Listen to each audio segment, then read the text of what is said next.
وقت کے موجودہ حالات ہم سے یہ تقاضا کرتے ہیں کہ اے مسلمانوں، تم خواب غفلت سے بیدار ہو جاؤ. اب تک جو ہوا سو ہوا. اب تمہاری ذمہ داری ہے ان مساجد کو 100% اعمال نبوی صلی اللہ علیہ وسلم سے آباد کرو. مسلمان معاشرہ اور سماج کا ہر عمل یہ مسجد سے تعلق رکھتا ہے.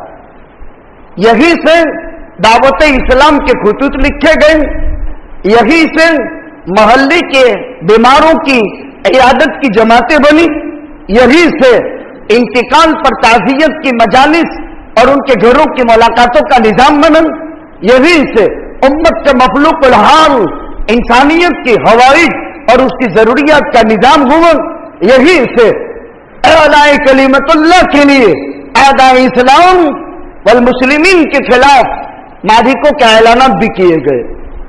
یہ وہ عظیم مراکز ہیں جن کو مراکز دینیہ کہا جاتا ہے، جس کا بقا اسلام کا بقا، جن کا تحفظ اسلام کا تحفظ.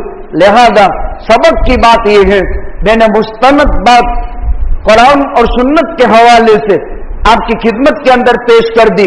اس کا نتیجہ یہ ہے کہ موجودہ حالات جو ملک میں بگڑ رہے ہیں اور انتخاب تک کیا کیا حالات پیدا ہونے والے ہیں، وہ دن بھی دور نہیں.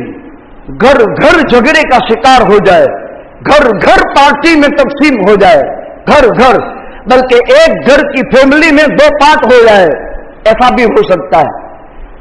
اتنا برا وقت آنے والا ہے کہ جس میں کوئی گھر سیف نہیں رہے گا. گھر میں بھی پارٹیشن ہو جائے گا. ایک شوہر کسی پارٹی کا ہے، بیوی کسی پارٹی کی ہے، اولاد کسی پارٹی کی ہے. ان بدترین حالات میں امت اسلامیہ کا سب سے بڑا المیہ ہے پارٹیشن اگر ہے تو مسلمانوں میں. مسلمان کے علاوہ دنیا کی تمام قومیں وہ ایک پلیٹ فارم پر جمع ہیں. ایک اعلان پر ہم ہی میں سے باقی خرید لیتے ہیں اور ہمیں میں سے بغاز کی خریداری کر کے ہتھیار ہم ہی پر ہمارا استعمال ہوتا ہے. اس کی کوئی کمی نہیں ہے اور اس کے شواہدات آپ کے علم میں ہیں. لہذا ضرورت ہے اس بات کی ہم مساجد کو رمضان سے بھی زیادہ حالات کے تقاضے کے اوپر اللہ کے گھر کی عظمت کو دل میں رکھتے ہوئے 100% آبادی شروع کر دے. ایران توران واقعی تباہی اور موبائل پر پوسٹ ڈالنے سے کے بجائے تقاضا اس بات کا ہے بہت کچھ لوگ ایڈوانس آرا کے ذریعے سے ماحول کو خراب کرنے کی کوشش کرتے ہیں. وقت کا اہم ترین تقاضا ہے امن آستی اور قانون کو تھامے رکھنا ہے. جہاں تک ممکن ہے امن آستی اور قانون کے دائرے میں رہ کر اپنی جان، اپنا مال، اپنی عزت، اپنا ایمان، اپنی فیملی، اپنا کاروبار، اپنا کام کاج، اس کے ساتھ ساتھ اپنے ایمان اور عقیدے کے تحفظ کے ساتھ ساتھ ان سب کے تحفظ کی فکریں قانون اور امن آستی کے دائرے میں رہ کر کے ہو سکتی ہے. کچھ لوگ خیالات اور عقل کے گھوڑے دوڑاتے ہیں.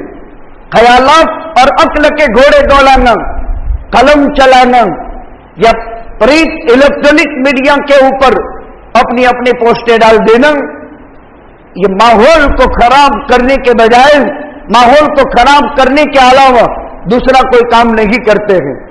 ضرورت ہے اس بات کی جو بنیادی پوائنٹ ہے جس پر میں نے بات کا آغاز کیا، مسجد کی آبادی پر مسلمانوں کی آبادی ہے اور مسجد کی بربادی پر مسلمانوں کی بربادی ہے. یہ طے شدہ ہے. یہ برباد حالات جو ہندوستان میں پیدا ہوئے ہیں اور ایک قوم ٹارگیٹ میں ہمارا رشتہ اور تعلق ان مساجد کے ساتھ گہرا کرنے کا اور اس کو اپنی ریڑھ کی ہڈی بنانے کا اور اپنے جسم کا ہاتھ بنانے کا موجودہ تقاضے ہم کو دعوت دیتے ہیں. موجودہ حالات ہمیں اس بات پر آمادہ کرتے ہیں.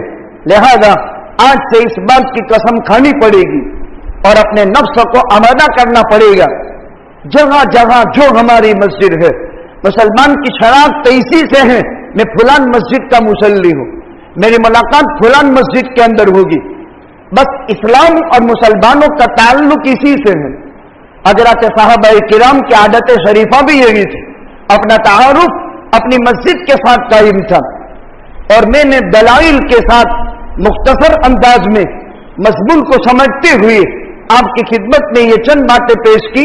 لہذا وقت کا اہم ترین تقاضا یہ ہے، اپنی اپنی مساجد کو 100% نماز سے، ذکر سے، تلاوت سے آباد کریں، لوگوں میں اس کی دعوتیں چلائیں. اور یہ وقت دعا کا ہے. مشکل دور گزر جانے والا ہے. کورونا کا ٹائم بھی گزر گیا. یہ حالات جو ملک میں پیدا ہو رہے ہیں، یہ دور بھی گزر جانے والا ہے.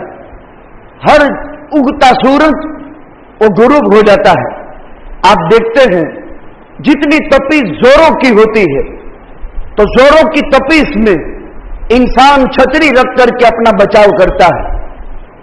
لہذا عقل مند کو اشارہ کافی ہے. کتنا بھی تیز ترزاد حالات ہیں، لیکن چھاؤں کی چھتری ہر ایک کے لیے ضروری ہے. اور چھاؤں کی چھتری من جانب اللہ، اللہ کی طرف سے ہے، اور وہ اللہ کے مساجد ہیں. اور اس کی آبادی ہمارا بنیادی اور اولین فریضہ ہے. متحد ہو کر، متفق ہو کر ایک پلیٹ فارم سے ایک صدا جب جائے گی تو انشاءاللہ العزیز اس میں امن و آستی باقی رہے گی. ہماری یہ مساجد بھی 100% آباد رہے گی. لہذا اس کی طرف توجہ دیں. دوسری خاص بات، ان مساجد میں قرآنی حلقے جو رمضان میں ہوتے ہیں، غیر رمضان میں بھی ہو، جو درس کے سلسلے مدرسوں میں ہیں، ایک آدھ وقت مسجد کے اندر بھی طے ہو.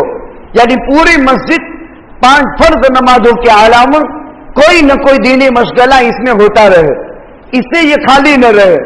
جتنی غیر آباد مساجد ہوتی ہیں تو قدرت کی طرف سے بھی ایسے ہی نظام چلتے ہیں.